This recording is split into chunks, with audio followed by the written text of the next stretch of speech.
Hello and welcome to a quick news update. It's the start of January. It's a slow week. Cloud Imperium are returning to work in the coming Monday, and then we'll have a much more regular news cycle and stuff going on again. But we still do have some news that's happened this week. We had a newsletter from Cloud Imperium. Still time to experience Jumptown and Lumberyard. Now, there's some things to talk about here. So, the new year is here. Our Lumberyard celebration ends the 10th of January, so please make sure you participate in the contests and festivities before the event ends. So, go on the RSI website, go check out the Lumberyard posts, make sure you've got all the gifts and all that sort of stuff, and if you want to get involved with any of the screenshot competitions to win ships and stuff, do it. Now's your chance, you only got a couple of days left. Haven't checked out Jumptown 2.0 yet, which is the event in 3.16, there's still time to experience the mayhem of our latest dynamic event, including the upcoming 2-day-long throwdown starting on January 14th. Check out the schedule to get into the fight. So with that being said, at the moment on the schedule, there's no more Jumpdown until the 14th of January. So that's been running very regularly until now, and it was in like 6 hours spates, or spurts, or groups, whatever you want to call it. But they've done like a couple of 48-hour ones, but we've got a 48-hour one starting on the 14th of January. The last sort of Ninetales lockdown is also today at the time of recording at 12 PM UTC. I'm assuming that's in the morning in a few hours rather than already past, although I might be wrong with that. Thinking about it, the Ninetales lockdown might also be over. We might be pretty eventless until the 14th of January at the moment. However, it's quite possible that Cloud Imperium will add some more dates when they're back next week. That sort of makes sense, right? They might add some more dates to the schedule. We do know at some point in the relatively near future that these events will be pretty dynamic. They won't be scheduled. They'll just happen when certain triggers are met in-game. And I'm looking forward to that. I am still very much thinking that we're going to see Xenothreat 3.0 in the coming weeks as well.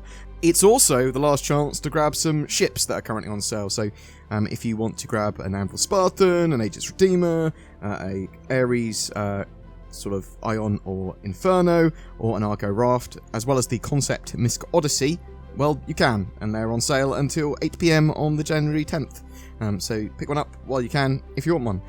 We had a sneak peek too. I believe this sneak peek is of the engineering areas behind sort of like station doors and walls, and it could be like at Grim Hex, or maybe one of the broken down pyro stations. Other than that, there's not been a huge amount going on this week beyond those events with Jumptown and 3.16 just being pretty playable.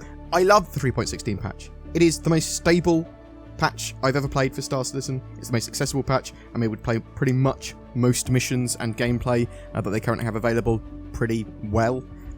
It sort of works. I mean, there are still bugs. It's still very much alpha, but it's significantly more playable than it ever has been.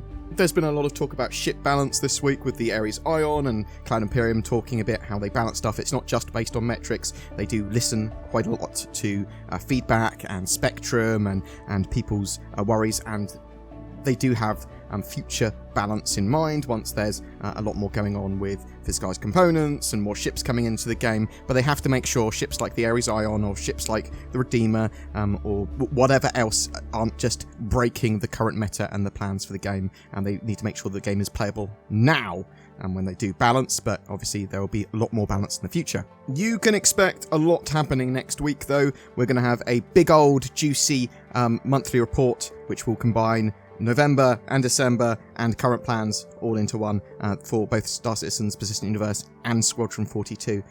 You can probably expect to see Inside Star Citizen start up again. We're also expecting a roadmap update. Now, we know that January is a time for Cloud Imperium to do scheduling and work out what's going on, and we know that there's a new sort of release strategy from Cloud Imperium where they get features, they make sure they actually have content to them, they're not released in isolation anymore, there's missions and gameplay associated with them when they put them in the Persistent Universe, and typically they'll go through Squadron 42 and iterate on them going into that branch before being put in the Persistent Universe with a bit more meat on them. So bear that in mind if we see any roadmap changes to 3.17, 3.18, because there are a load of content in those patches at the moment, and I hope that most of it stays within them, or gets a little bit of a jostle, but stays thereabouts in them, and that we have a good good 2022. I am hoping that we see Pyro by the end of the year, for example, and new sort of jump points and all that sort of jazz as well, server meshing.